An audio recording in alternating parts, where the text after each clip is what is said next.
Hi, I'm Justin Colley, an economist, researcher, and connector of three worlds: academia, policy, and business that don't talk to each other nearly enough. Welcome to From Ideas to Innovation, a podcast dedicated to providing in-depth conversations with entrepreneurs, academics, and policymakers who've been talking past each other for way too long. Players who are practicing wearing this bubble on their head that they believe reduces concussions by 51% or whatever they've been told, they practice differently and they play differently.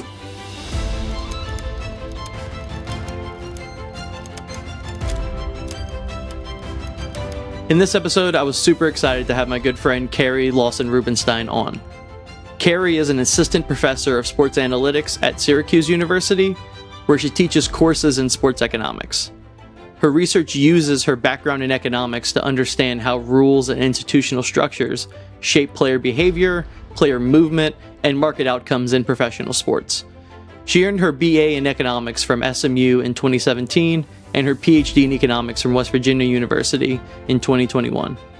Prior to joining Syracuse University, she was an assistant professor of economics at North Dakota State University. Keri lives in Syracuse, New York with her husband, son, and dog.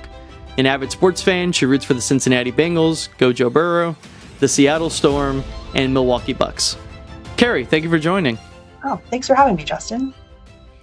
So, I really want to talk a lot about kind of sports econ, because one, I think it's super interesting. Obviously, I love sports, love economics, and you get paid to do both, which is pretty cool. But I think like most people, when they think about like economics, that sports econ is not like the first thing they think of, right? Like they see it as like, oh, it's something that people kind of do on the side, but you've made it a career out of it. So what made you switch to sports econ full time? Like what was that transition like? Right. So I was an assistant professor of economics for 3 years, and kind of always wanted to get into sport econ. And, I studied at WVU for my PhD. So Brad Humphreys is one of the most well-known sports economists, and taking his sport econ class was life-changing, and always kind of had in the back of my mind, like, I want to do this someday. But you're right, like the traditional belief in academia is this is like a side hustle or like something that you wait until after tenure and then you can write your sports papers or whatever. And I kind of always found that to be a little frustrating. Or the other option is to like completely pivot and go to a sport management department. And especially now that sport management as a field is becoming a little bit more like data friendly and empirical in their work, like they have started to hire an economist here and there at some of the top programs to teach the like more analytics or sport business classes. And so like those were kind of the options. And when I was looking to leave NDSU and just, move to a different place, Syracuse came job posting. And this was completely different than what kind of were the two paths, right? Like I could go stay in econ and just long-term plan to be a sports economist later in my career, or I could go to completely pivot to sport management. But this third option of Syracuse having the sport analytics department, which started by a group of economists and computer scientists, because sport analytics doesn't really exist as like a traditional academic field. And so we had to kind of create our own field. And so it's a lot of economists being imperialists in the best way of going into other fields. And so this program is kind of unique in that way. So it felt like I wasn't making a total field shift when I came here. I still am working with economists. I still get to talk like an economist. I still teach sport econ. So I'm teaching supply and demand in my classes and talking about econ papers and all that kind of stuff. But it's all sports now. So that's how I made the shift. Really just luck. I found like it was the right place, the right time. Like I was able to see this job posting and go for it right when I was ready to kind of make the switch into sport as like a full-time research agenda, because I had a lot of ideas about women's sports that I wanted to see people writing, but they weren't writing. And I really didn't want to wait until later in my career to do it. And so I was like, I'm just going to do it now. So I'm really glad I did. Yeah. And I mean, when you think of like an academic place that does sports, Syracuse is like the one you think of. Like that's where the best like sports journalists typically go, and that is and now with the sports analytics, sports economics, sports management, like Syracuse is the place. So I think that's just a perfect fit in that scenario. So that's fantastic. So when you tell a random person or like a non-academic that you're a sports economist, what do they assume you do, and how far off are they typically? Yeah, I mean, I guess this is like being an economist in general, they're often wrong about what we do, right? So it's Yeah, stock that market tips and all that. they all want to ask me how I can make money on the stock market. And I'm like, if I knew, I wouldn't tell you. It's usually the joke I say. But now it's kind of more into like NIL is what I most often get, and some stuff with just like, yeah, paying the players, NIL. That's usually the most common thing that I get, which like I'm aware of, but that's not really my area. I'm more like in the professional labor market side of things. But if I start to talk about that, you can see their eyes glaze over immediately. They're like, I don't know what that is. Um, and so that, and then a lot of times people will want to talk about Caitlin Clark as soon as you say you do anything with women's sports, which is great too. Yeah. But I think that's mostly the two big ones. Or like on the player side, Moneyball. That'll be the third option. But there's so much more to sport analytics and sport econ, obviously, than just that. Yeah. Well, that's a great kind of pivot point, because when people first think of sports analytics, they think about the movie Moneyball or the book Moneyball. In simple terms, how would you explain, sports analytics or sports econ? Like, what is, who's somebody, or what can someone do who studies that program that, could be Moneyball related, but could also be something pretty different? Right. I mean, sports is like any other industry in the sense that it's a business, right? So, in the same way that normal businesses use data analytics to like be more efficient, make more money, streamline processes, whatever it is, it's the same kinds of applied concepts to the sports industry. It's basically event management at the end of the day for like a lot of what these teams, stadiums are working on. So that's a lot of the skills that we're teaching. Everything from like food and bev to ticket pricing and all of those kinds of things that is encapsulated into the sport analytics world. It's also like the media and marketing analytics side of things in the sports world also counts as sport analytics. And then, of course, there's the player performance. There's like the salary cap management, player negotiations, the way that like agents and all of that use data now to help advocate for their clients. Like there's so many different ways now. Pretty much everything can be you use data nowadays. And so in that sense, like it's not just on profit maximization, but also win maximization. Like those are the two kind of thought processes in sport. And you can use economics and analytics to help you with both. So that's kind of how a lot of our students come into the program wanting to, they've seen Moneyball, maybe they've read it, but most likely they've seen the movie and they want to do that. But by the time they're leaving, they maybe their dream is to, optimize like the ticket pricing markets, or they want to set lines for FanDuel. You know what I mean? Like there are so many different ways to think about how analytics can be used in like the broader sense of sports, even into like the merch and, like equipment side of things as well. Yeah. So typically like students from that program, like they're going work for usually professional or collegiate teams, or, I mean, sometimes obviously you mentioned gambling organizations or, event management or something like that. But that's typically kind of the route that people take, or is there something maybe different? Yeah, so I think one of the things that makes our program unique is we teach it like we have like the 5 tools of the player, but also the student. And so we teach coding skills, business skills, communication skills, like in math and statistics. And they also have to do a foreign language, actually, which I think helps make our students a bit more marketable overseas. So we do a lot of our kids get jobs at teams, at leagues, whether that's on the player side, the fan side, like just the pure business analytics side. And then, also places like agencies need analytics. The sport gambling firms, they need a lot of analysts. And so, it's pretty much anywhere. And some of them will get jobs outside of sports too, because all of those skills that I mentioned are transferable, right? So if, they usually are the ones who do very well are the ones who go to like finance institutions that like, and they make way more money than all their other friends. But that's where our kids are getting jobs. all over, really. Yeah.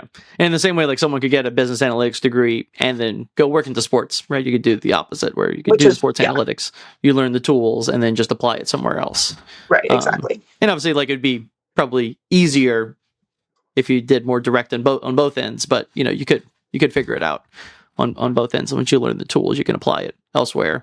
Just like with sports economics and just economics applied to sports.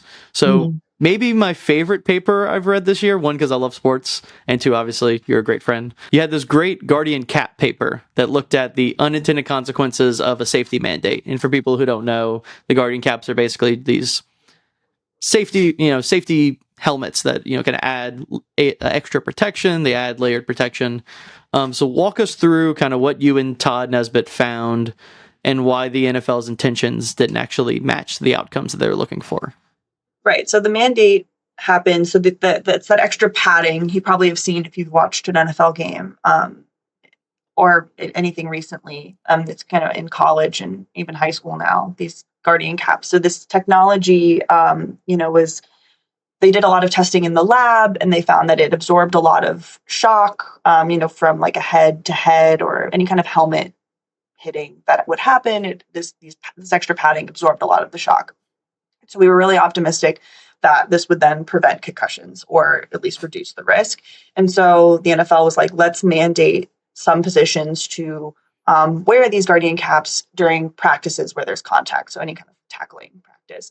And that was like the first wave of the mandate. And then they extended that, and they just did it through preseason the first year.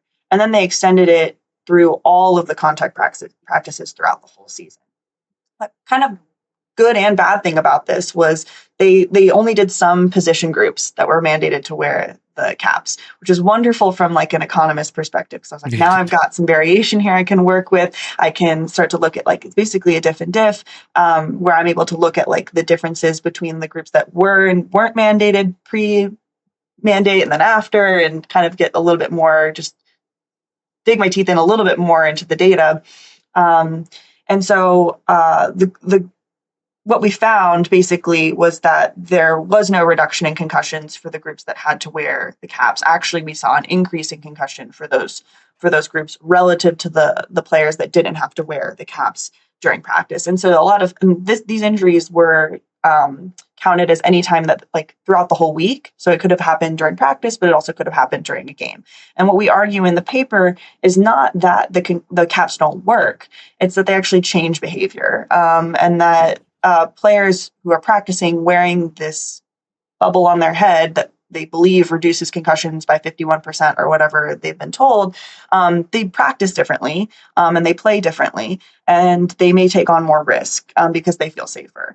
And then, of course, if we're practicing differently, we may play differently. And so, this seemed to be kind of backed up by what a lot of the players and coaches were saying that were concerned about the mandate. They were like, this might change the way we practice and the way we teach tackling. Also, they're kind of heavy and cumbersome, and so people they were look massive. Like they you can tell the difference when someone wears them.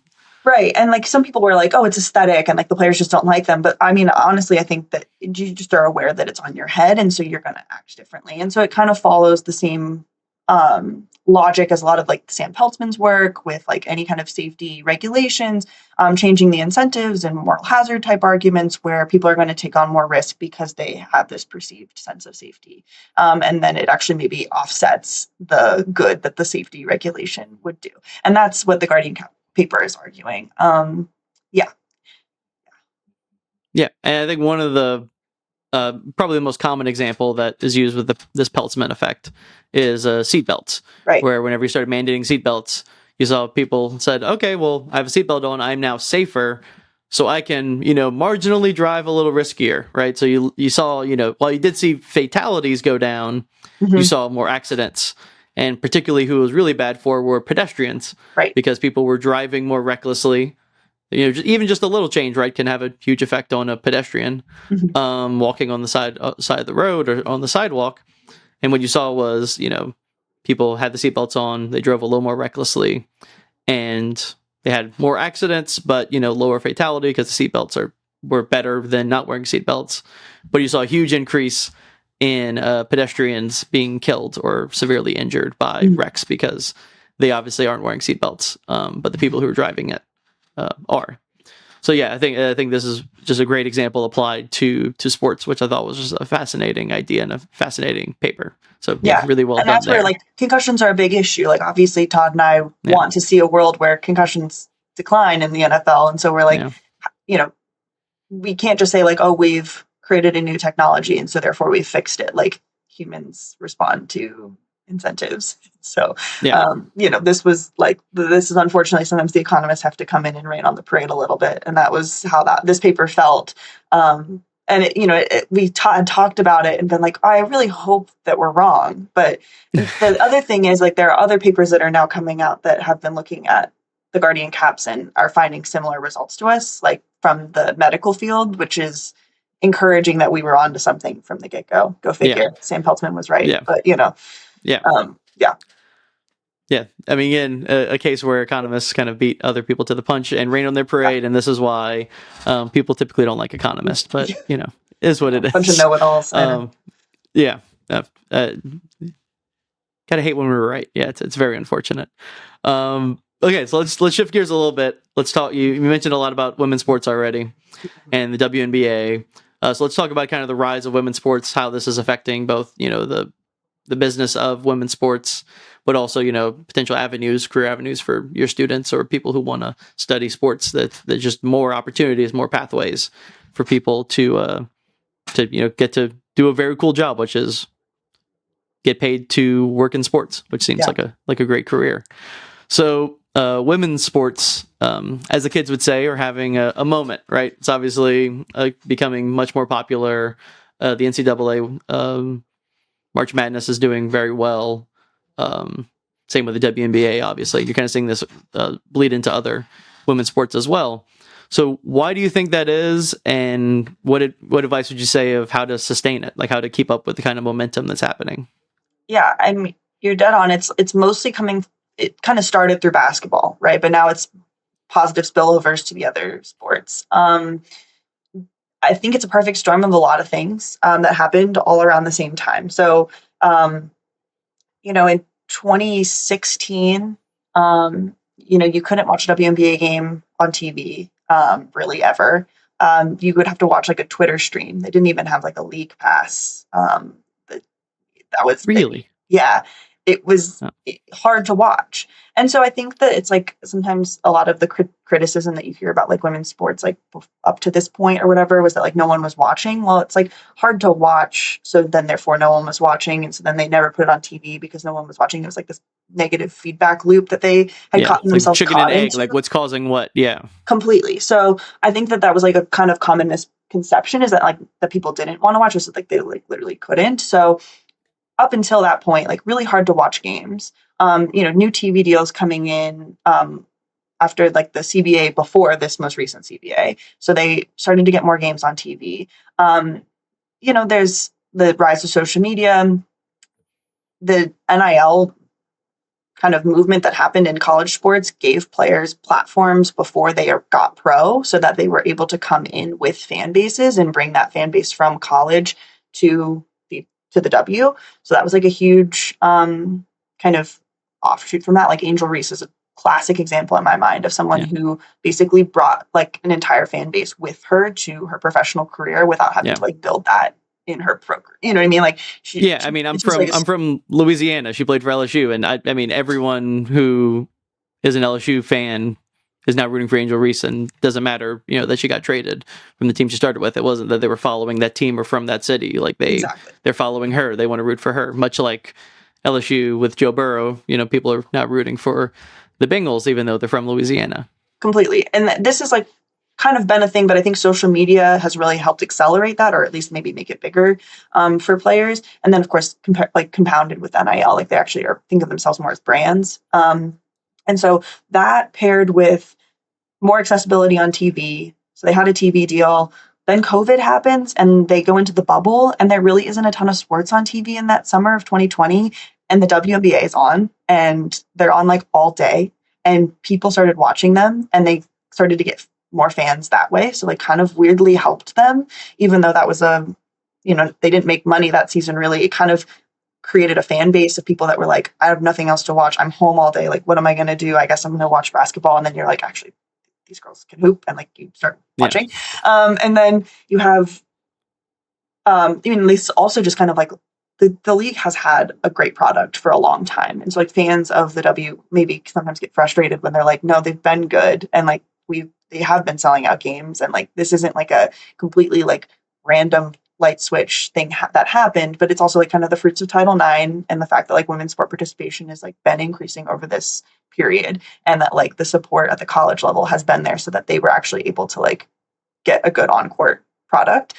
And then you have Caitlin Clark of it all, and it's just like boom, boom, boom, boom, boom. It all comes together in this like perfect storm, and then you have like that incredible March Madness that happens with her team, the Iowa team, the South Carolina team, like the LSU team, like these like big, like, and then you've got UConn, these beasts, like UCLA. It's like last few years, these have just been like these crazy powerhouse programs that everyone, all of the players, and like like they all are so like really savvy with their social media too. And that's like something that is like something different about women's sports, is that, because of the eligibility differences and things like that, almost all of the players in the WNBA have 4-year degrees. They are smart. They're educated. They, a lot of them have master's degrees too, because the way that they're staying in college longer. Right. And they are, especially with COVID, you got the extra extension years, the eligibility years. And they're very savvy about like what people want to see out of them. And so I think that this is like actually best prepared them. And that's why they were so great in the negotiations at the CBA, which we can talk about more. But I think a lot of it is because like that, just the population at the W is just like a different population than you see in professional sports typically, in terms of like how educated and how savvy they are, business savvy they are. So that, plus the fact that they had some like generational talent come through at the same time when everyone was watching them, it's like the perfect storm. And then you start to see it spill over where volleyball's like kicking butt right now, and like they're breaking records constantly. Soccer obviously has been a really high participation sport for girls for a long time in the States, but now they have the TV deal and they have the like platform, and they've got some stars that are household names, and so you're starting to see that as well grow for the NWSL, and they're expanding, which is great. It's a good sign. And then again, you see like all these other rugby league, women's lacrosse league, these pro leagues, so like these pro opportunities for young women in sport. It's going to be like, it's not, I think it's a moment, but we're like trying to make it stick. It's kind of and there's a lot of, it's a pie right now, the media money, and everyone wants their slice. So we'll see how it all shakes out as like the, big 4 male leagues start to negotiate their new TV contracts in the coming years. But right now, absolutely, it's to be,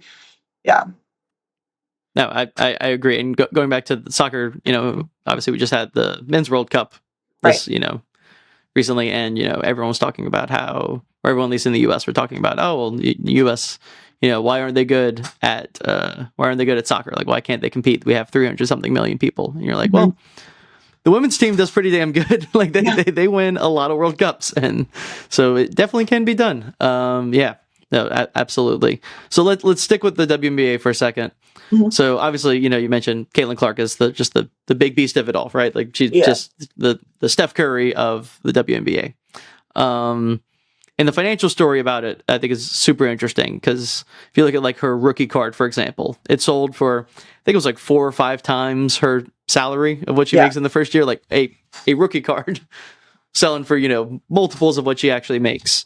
And the CBA basically had to like, the collective bargaining agreement had to basically come in and, build in kind of special fast track provisions to like kind of take advantage of the moment. So as an economist, do you see that as like a sign that the market is working, basically this price discovery catching up and people are like, okay, well, no, we got to take advantage of this moment? Or is it a sign that it's still mispriced and there's still kind of extra things they can do or could be done? Yeah, this is a tough question, Justin. I mean, so I had to look at like, I was like, okay, I got to look into this, because when you mentioned that, I said, okay, maybe what's the ratio of like salary to rookie card price for like Wemby or something? Like I just wanted to like look and see, and it's like, hers is like 4 times or whatever, and his is like 0.5. You know what I mean? Like it's crazy the difference there. I mean, to be fair, the rookie contract in the WNBA was like laughably small her first year. And now it's a little bit. It's like a decent starting job for like a college graduate. Right. Honestly. Yeah, exactly. And I mean, like what, 70s and change. And now it's 300, which would put her at the same ratio that Wemby's at, with his rookie card to salary ratio.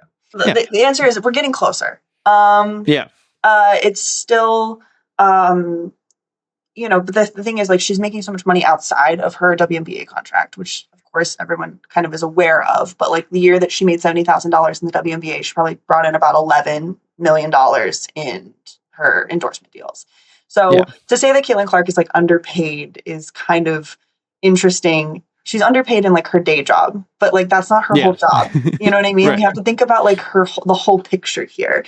And there have been comments about like, who benefits more, the league or her. Like they both need each other. And that's been like kind of one of the things I have to talk about a lot in class when we talk about the CBA negotiations between the players and the league is like, if they were better off without each other, then they would go their separate ways. But that that is not the case. Like they are both better off with each other. And that's why there's a theoretical point where a contract exists between the two groups, right? Yeah, exactly. So, just like any contract, right? Like if you were not better off if you were better off without it, you wouldn't do it. So the fact that you did it means like both need each other, both are better off for doing it, or else they wouldn't do it in the first place. Yeah, right. And so like the league, and especially in women's basketball, it's a little bit different than in men's basketball in the sense that they have other leagues that they play in the off season, right? And that has always been kind of a bargaining chip or just something that kind of has always been in the background of the negotiations between the players and the league throughout the history. And there have been, if you study the different CBAs, you see the league try to push back on the players' participation in the overseas leagues. Like they'll go play in Turkey, Greece, whatever, anywhere in Europe, really, Russia. They'll play for the whole off season and make most of their money there. I mean, their contracts are usually like 2 to 3 times what they'd be making in the W. Candace Parker famously said that the WNBA was her summer job. That was not where she made her money, right? Like she's like, my house was paid for by my time in Russia. Like that's not. Yeah.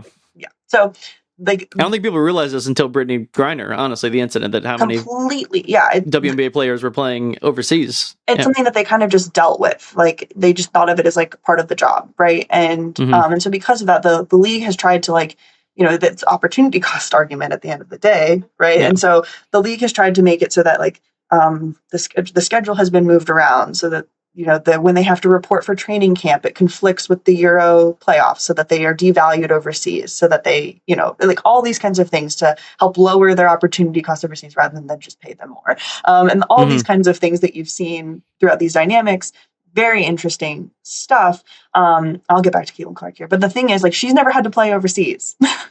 Yeah.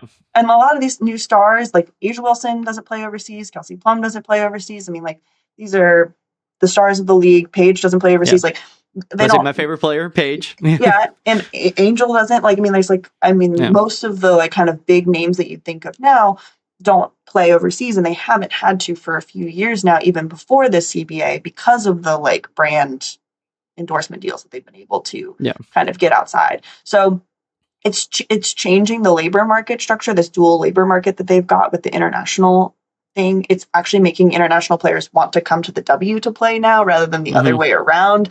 It's like, so that which is the case for every other major sport in the U.S., right? International players want to come to the U.S. and play here.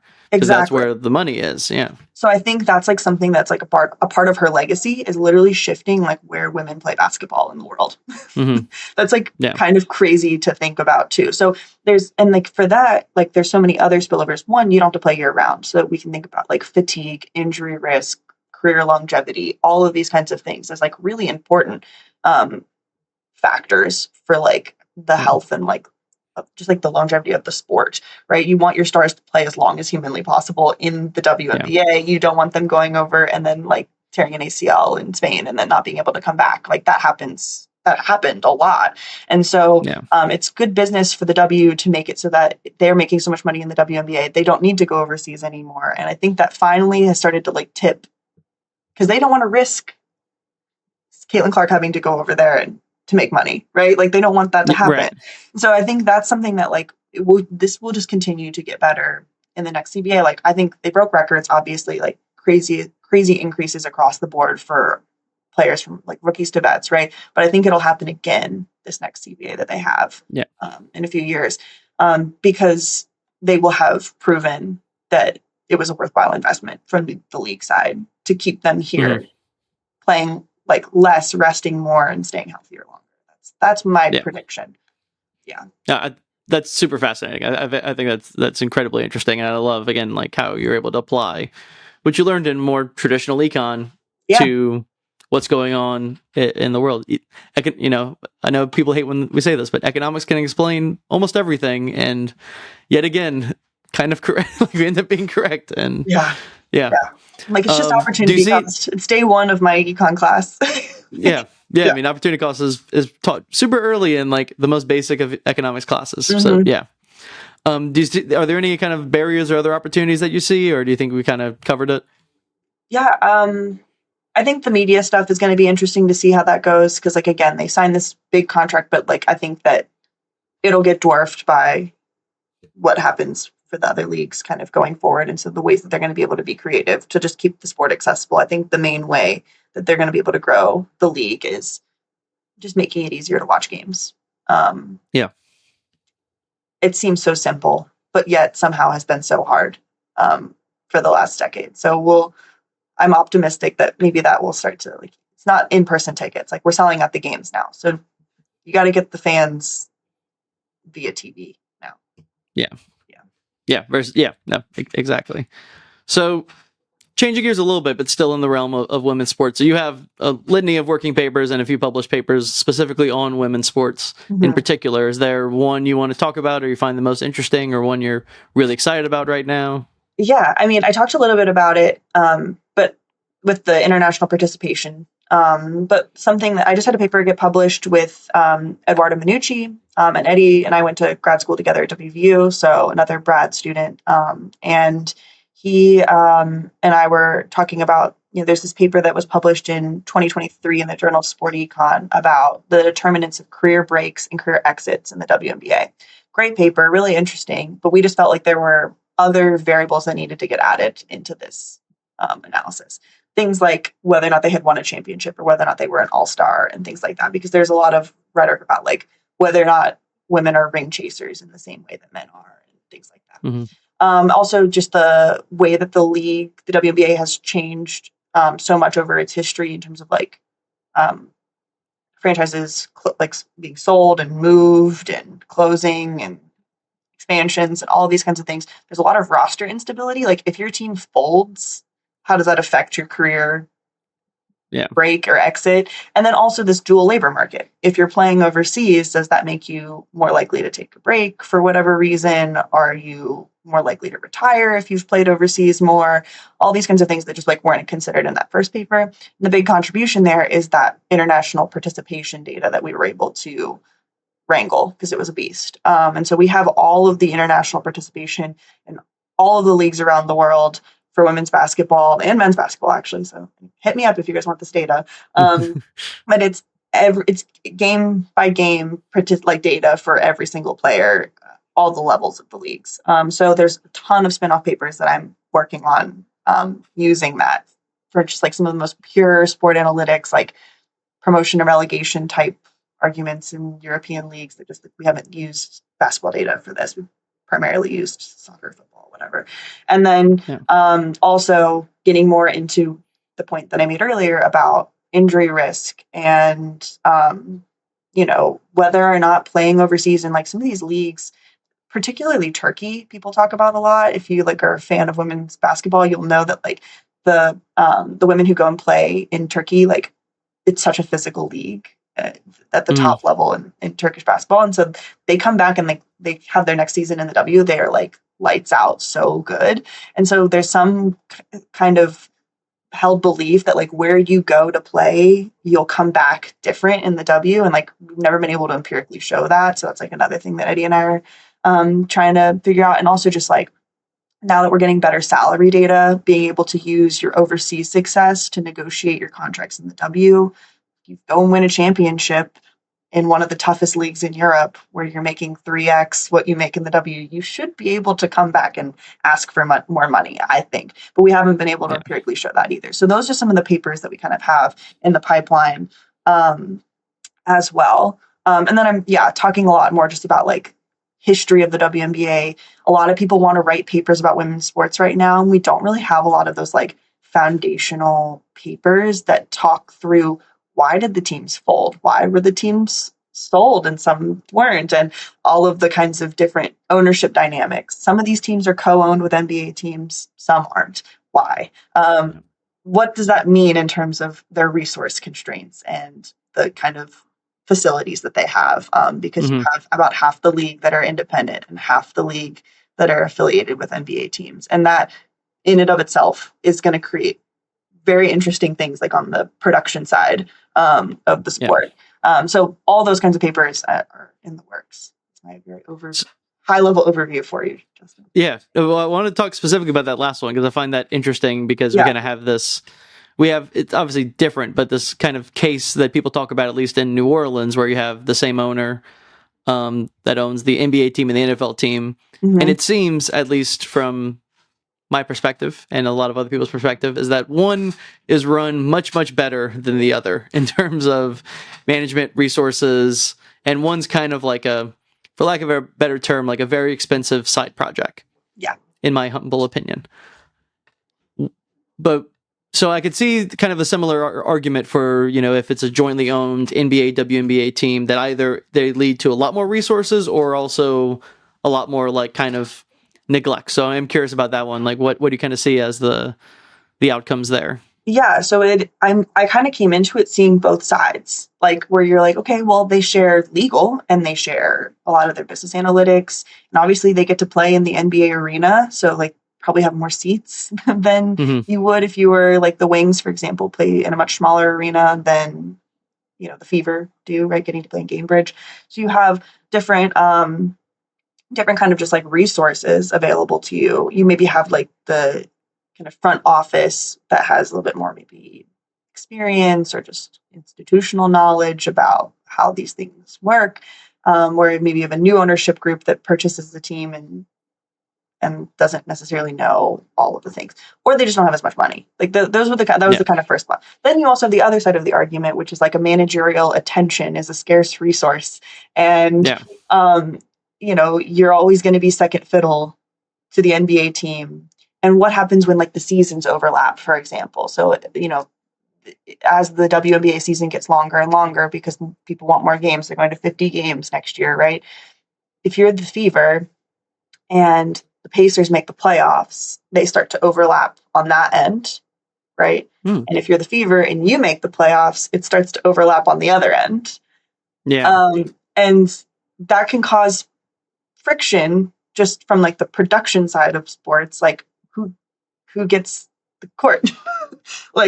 How are we going to do this? And the attention of like the analytics team and the just the and in a world and the fans, honestly, like sports already has crazy hours, and to have it be a year-round endeavor for those franchises versus the ones that get an off season, that the NBA teams that don't have W teams, like what are they doing right now? Like they're chilling. Yeah. They've got summer league, I guess, but you know what I mean? They're hanging out. They're going, the players at least are going on podcasts to, talk about learning taxes for the first time. Right. But like their analytics staff is like, I don't know, doing whatever they need to do. But like, I'm like thinking about like on the W side, like if you've got both, like it is going to cause just more burnout maybe. So you start to worry about all of those kinds of things. So like, is it better to be independent? Would you rather be the Storm where you've got 100% of your managerial attention directed to your franchise, right? And all of the resources just go to you. There is no second question to that. And then you have the other side of it, right? Where you maybe would like to have the the brand and the expertise of the Golden State Warriors at your back. They can be the Valkyries. Like this you could see both sides very clearly. Yeah. And so I'm like, so I basically And with write Golden this. State, I mean, you're seeing that success. I mean, the Valkyries Yeah, expansion teams usually do not do this well. Like they're yeah, playing unbelievably well for a brand new team.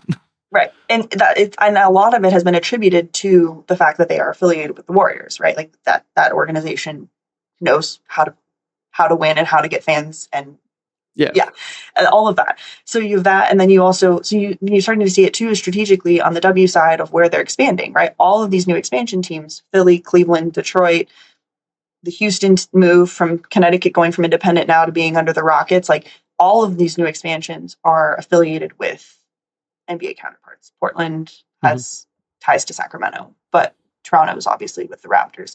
At least overlap in terms of maybe not 100% overlap in ownership, but enough overlap that they can use facilities. Yep. And that has always been, so you start to see like, well, maybe there's like, we can just use like revealed preferences and maybe their actions will help us understand that maybe this is the beneficial thing because the expansion seems to be very clearly tied to the NBA.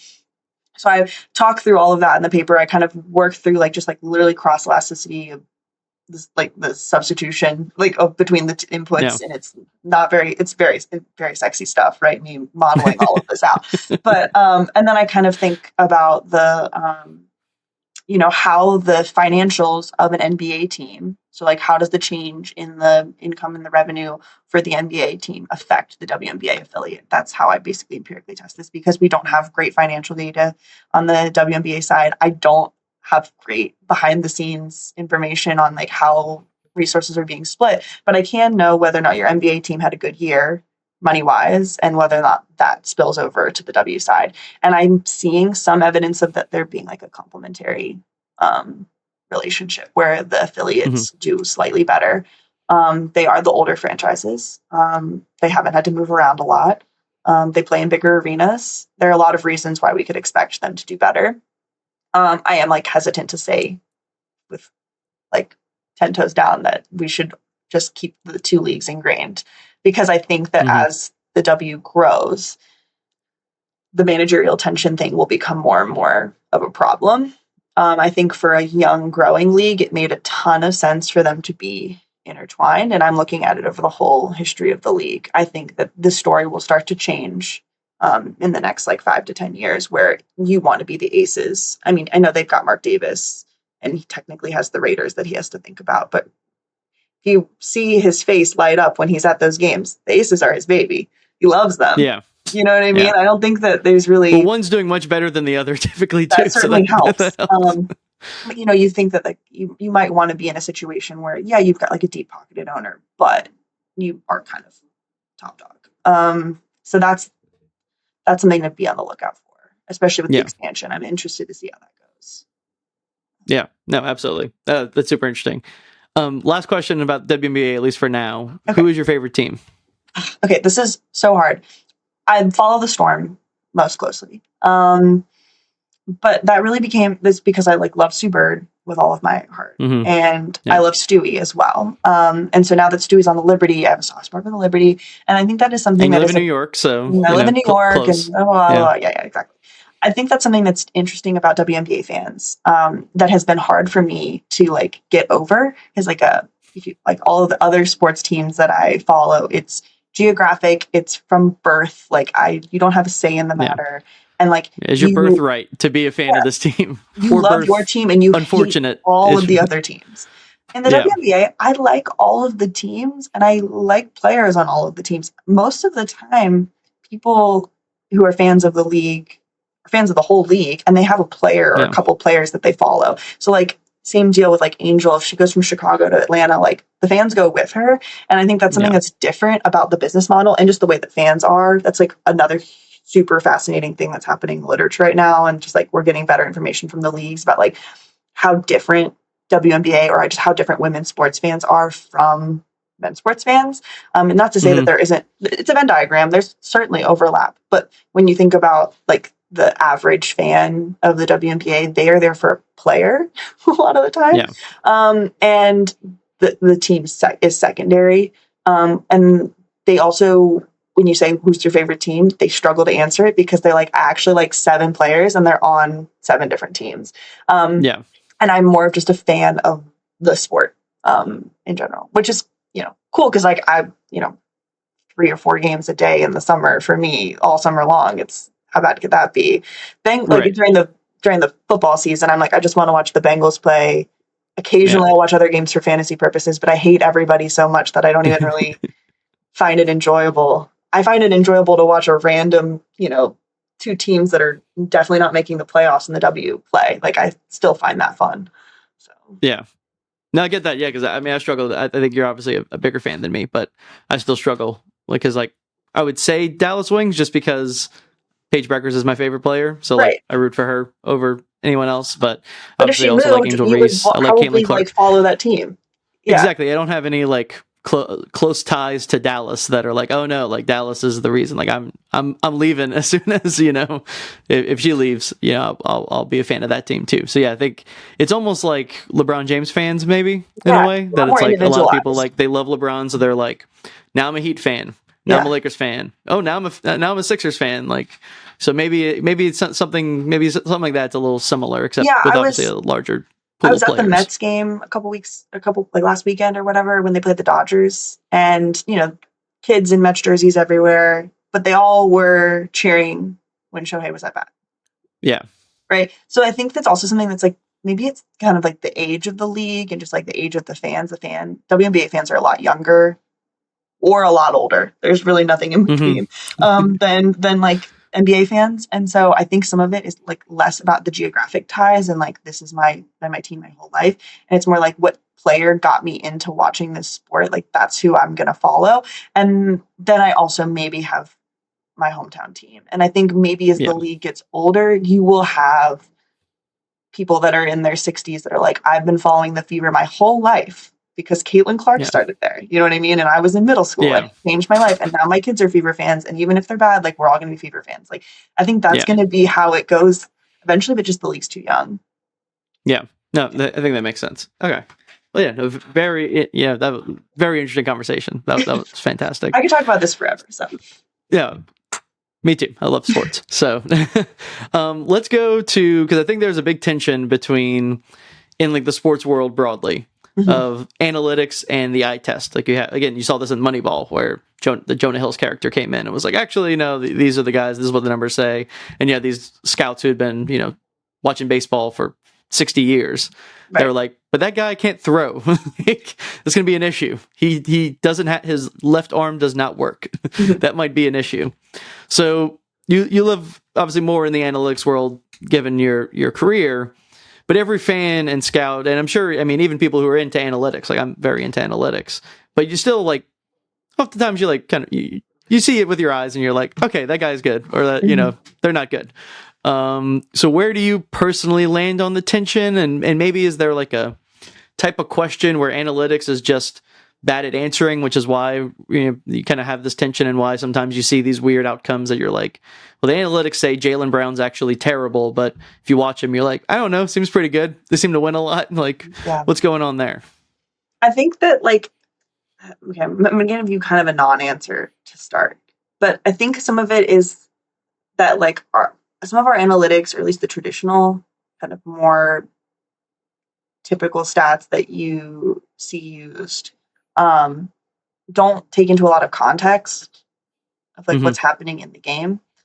Yeah. Um, and so sometimes someone on paper won't look very good, but like it's because the stats we're using don't tell the full story, if that Hmm. makes sense.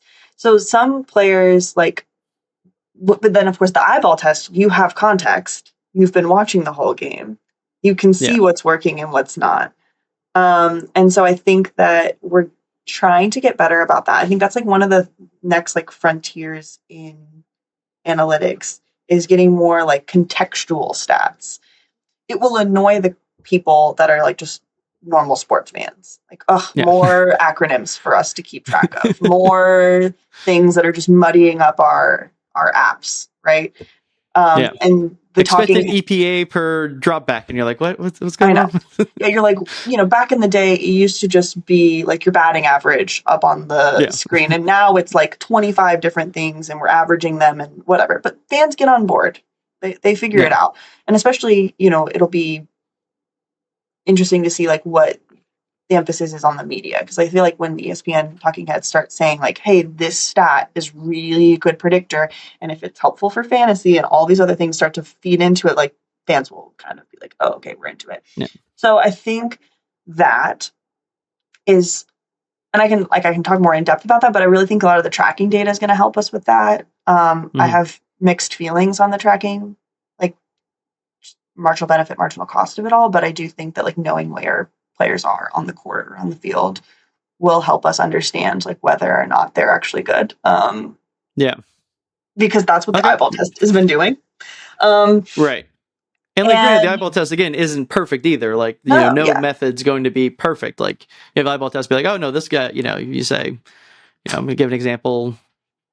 Lamar Jackson is great, and then you watch him in the playoffs, and you're like, something's not right. Like something's missing there. Clutchness is like a good example of this, where like but also like the human mind has weird psychological stuff with like how like biases and how we remember things, and I find all of that to be super interesting as well. I think that there's like a real this is like a separate paper idea that I have that I'm a trail of papers that are coming off of this, but like about recency bias and like how often you play a player. So like thinking about this in the NFL context, you play your divisional opponents more than once a year. You play them every year and you play them twice. And so you see these guys a lot more just in your tape and you're thinking about them more. And when you lose to them, it hurts more because it's a divisional opponent. And I think that a lot of times when we're going for like free agents and trades and situations like that, you might place an overemphasis on a player who played well against you in the recent year. And especially someone from your own division who played well against you because you've had that name circling in your head and they were a pain to you. And now you're like, I can go get that guy. And they may not even be the best player available, but there's something like some cognitive bias that's making us think of them as better than they are. And this bleeds into my biggest pet peeve about, this is way too inside baseball, or inside football, with respect to Dennis Allen, who ruined my livelihood as a Saints fan, where, you have the recency bias, which I've heard about. It's like, if a player does well against you, you're more likely to sign them, or at least there's some anecdotal evidence. What happened with the Saints is we played the Raiders the year before we signed Derek Carr, and they scored 0 points and got past the midfield point once or twice in the entire game, and we decided that's our guy. He's the guy we want to sign. So the opposite of recency bias. The opposite, that's like, just the Saints. Terrible though. against stuff.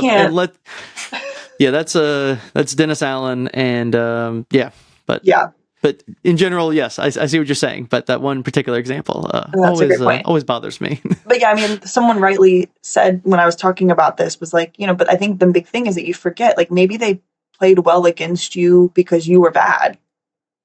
Like maybe that guy who sacked Joe Burrow 4 times or whatever isn't actually that good. It's just that our offensive line is bad.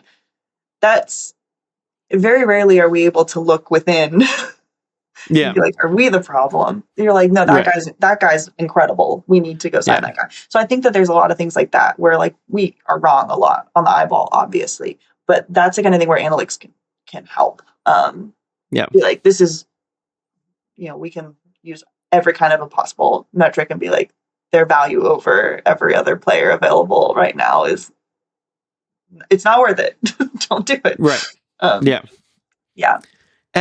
And I think one example there that always interests me is the idea of momentum, because I feel like if you ask like the most hardline analytics people, they say like, no, momentum just is not true, does not exist, isn't really the case. I mean, I'm sure there's people who say differently, but at least the broad, relative consensus around momentum is that analytically not true. But if you ask people, they would say like 100% momentum matters. And I think this could be maybe just kind of square the hole there. There could be like a memory bias thing where you remember the times where momentum worked in your favor and you're like, okay, well, obviously we had momentum. Look, we came back and we won. So of course momentum's a thing, but it's like, but you don't remember the times that you almost came back or like you came back and then didn't win. So do you think maybe that's what's also kind of leading to this kind of difference in opinions and why people kind of argue about this analytics eye test type thing? Yeah, because I mean, like there's the hot hand, there's momentum like within a game, And then there's like momentum across a series of games, like where you have a team that's on a hot streak, right? And there's like three ways to think about it. The hot streak has been basically debunked. Like that's not a thing. Yeah. That just looks like sometimes you get like lucky breaks in your schedule. And right. That's or in like baseball that you're like, we have 162 games. Every team's going to win at least You're 60 of them. At some point, you're going to win. Yeah. At some point, over 162 games, we're going to have heads go 5-6 times in a row. Like, exactly. It's just going to happen. So that is largely debunked. But within game momentum is a little bit more debatable, and like the hot hand argument is a little bit more debatable. Like when you look at the hot hand just like purely, and like it's not in a game setting, it doesn't exist.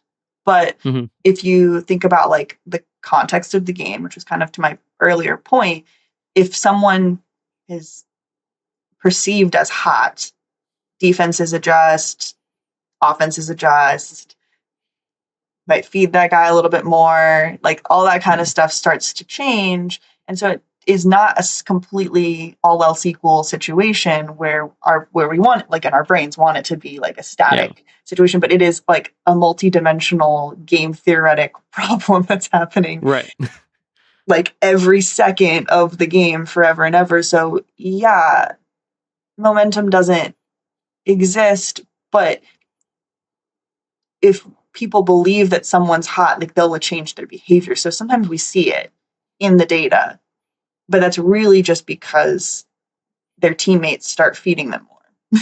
Right. And they were already a really good shooter. Right. So that's kind of the problem. And then again, you're right. There's the like memory bias as well. Yeah. That we just like remember because I try to block out all the bad memories I have as a Saints fan. And I remember the good times. Yeah. And every once in a while, the bad times kind of creep back up. But you remember the good times. You remember the comebacks that you're like, oh, well, we had that. But, I guess a very famous example, at least for the Saints, would be the Minnesota Miracle, where we were down at halftime, made this great comeback, and, had that play not happened, we would have said, like, oh, my God, look at the momentum. Like, obviously, momentum carried the day. We had the second half but we came back and then lost. So people don't say, like, oh, well, that was momentum that led us to the win because we didn't win. And, So I think, and just like any analytics model or any empirical model, it's got this kind of garbage in, garbage out type problem too, that like it's only so good as what are you feeding it. So again, as analytics get more advanced and better, we would imagine that, the tilt will go more in the analytics favor. Because I'm thinking of there's a few interesting examples, like with people always talk about QBR. Like it used to be, we care about passer rating and completion percentage. Now QBR was a thing. But there was this one game, because I am a Saints fan, but I went to Texas Tech, so I root for Patrick Mahomes, where the Chiefs were playing the Raiders. And I think Patrick Mahomes had like 80% completion percentage, 300 yards, 3 touchdowns, no interceptions. And Geno Smith had like 70 yards, no touchdowns, no interceptions. But QBR, according to Pro Football Focus, had, Geno Smith as a higher score than Mahomes. And you're like, okay, this seems like a data problem. Like whatever you're plugging into this calculator is getting you a number that shouldn't happen. Like that can't be the case. So I think it is at the end of the day also just a, garbage in, garbage out thing. That it's like if you put bad things into your model, you're going to get bad outcomes and you're going to get these kind of weird results. So just like anything, like if you have a bad eye for talent, you're going to miss the mark on who you sign and who you don't. So we're going to close out with lightning round questions, just a few quick question and answer type style. So I ask all economists this when they come on: who is on your Mount Rushmore of economists? Okay, so it's going to be Adam Smith, Friedrich Hayek, Milton Friedman. First two, because that's how I came to love econ, right? And that's how I view the world. Milton Friedman, because like goat of public intellectual policy, right? Like that's that. Yeah. And then Gary Becker for the imperialistic applied micro that I so enjoy and think about his stuff constantly and use it all the time. Those are my big four. Yeah. Yeah. When you think of like who can apply economics to anything and be correct on it, Gary Becker. No, 100%. Great answer. One of my probably my favorite economist for sure. Yeah. Guardian caps based on your work. Keep, remove, alter a little bit. What do we do? Remove. I am a bigger fan of the return to play rules, where if you have a big hit, you got to sit out. It changes the incentives. Yeah, makes you not want to do big hits. Yeah, that's fair. Okay, so your favorite NFL team, you've already mentioned this, is the Bengals. Yes. What is going to be the record this year? Okay, this is agonizing. I've looked at the schedule so much. 17-0? No, I do this every year, and I debate it with my husband, with my dad. Like, we all think about it. Estimates range from 11-6 to 13-4. Either way, that's a playoff team, right? Yeah. I think if we win the North, I like our chances of going far in the playoffs. Okay. 3 new coaches in the AFC North. I like the divisional matchups. I could talk about this for another 10 minutes, but just let's say playoff team, 12-ish wins. Okay. Sounds good. Hope you are correct for Joe Burrow's sake. Me too. This is on the assumption that everybody's healthy. Okay. Don't hold me to this. Yeah. No, fair. Yeah. Okay. So most underrated and overrated stat that people care about in sports. Okay. So this is kind of related to what we've been talking about, but the tracking data that we're doing now in sports, where like we know where players are on the field, like I don't know how many data points a second, but it's crazy. I think it's a little too much personally. Like, why are we collecting all of this? I don't really understand. But knowing where players are on the field or on the court at the same time gives us some like really, really, really impactful stats. So like gravity in basketball is like one of my favorites of just like if you're like pulling defenders to you, you have like this gravitational pull. It obviously opens up other players on your team and like it creates like different space, and that's like kind of a way to capture like how influential this player is. People are following this person. There's a reason. They're drawing 2-3 defenders to them. That is like a great metric of like how the defense perceives them as like a threat, right? Yeah. So even if you don't have a really productive night, but you've had this huge gravitational pull, and all of your other teammates have great games, like that was a part of your contribution to the team, right? Yeah. I mean, and so this with like Wembanyama, I think, was where people became really popular with it, and people who didn't like Wembanyama were kind of using it as we're just making up new stats to come across, and you're like, well, no, like if he, counterfactual Spurs without Wemby, you're not going to have those players be as open as they were, or same with like LeBron or Luka or Steph Curry, right? Like, these team sports, it's huge, and also even like on the football side of things, you have great receivers that are going to cause defensive backs to even hesitate for a second or shift a little bit or just drop down to them a bit, and it frees up. So like, Jamar Chase is almost never in single coverage, like ever. So like that's a part of his contribution to the team is that like if they just leave him in a situation where it's one-on-one, like obviously they're going to throw the ball to him because they like the odds if he's, you know what I mean? So like but then what that does is it creates opportunities for but it also creates opportunities for Joe Burrow to run the ball and like space, and it shifts the way that like defenses respond to him, and all of that like tracking and where they are on the field when certain players are in the game and are not in the game.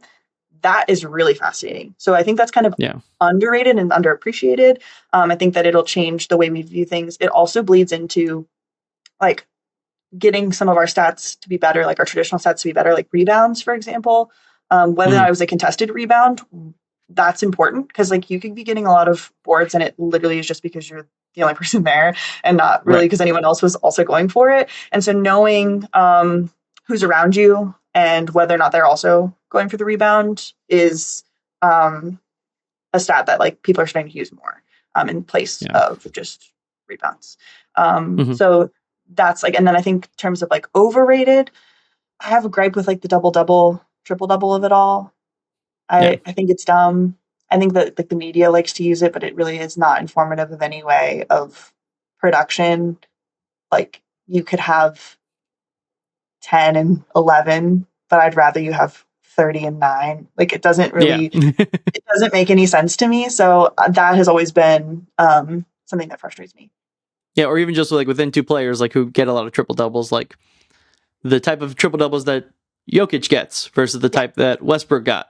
It's very different Exactly. in terms of winning basketball. Right. So it just gets put on leaderboards and people talk about it and it doesn't really mean much to me. And I don't really think that anyone in like who's doing any sort of like voting for MVP or All-Stars or anything like that really thinks of it as a serious stat, but people talk about it a lot and it bugs me. Yeah. Yeah. Or same with like, oh, they had this many like 30-point games and you're like 29 and 30 is basically the same. I mean, it's 1 point, like, yeah, but it's interesting. Like people like to talk about it. Like it's one that, gets people like, oh, they had this many, 30-point games or whatever. It sounds sexy. I don't know. It's not. It's fine. Yeah. So obviously your dad has a lot of niche sports that he likes. F1, cricket. Do you have a favorite niche sport and why? Yeah, mine's cycling. I love professional cycling. We're just true. We watched the Tour de France together. This is true. Yeah. It's my favorite. I mean, the women's tour is happening now. It happens after the men's in France.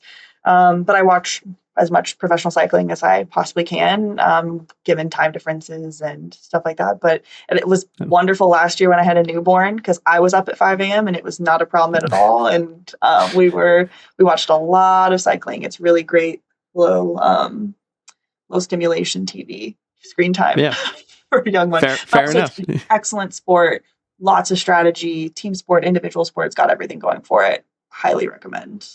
Mm-hmm. Okay. Yeah. Nice. Do you have a short pitch on why someone should be a sports economist or get into sports analytics? Well, okay. From like a person who's thinking about becoming like just majoring in sport analytics, it's great skill set. It makes a ton of sense. It's applicable to everything, but also because it's sports, it's fun. So it makes learning really, really hard things easier because you're working with data that you find interesting.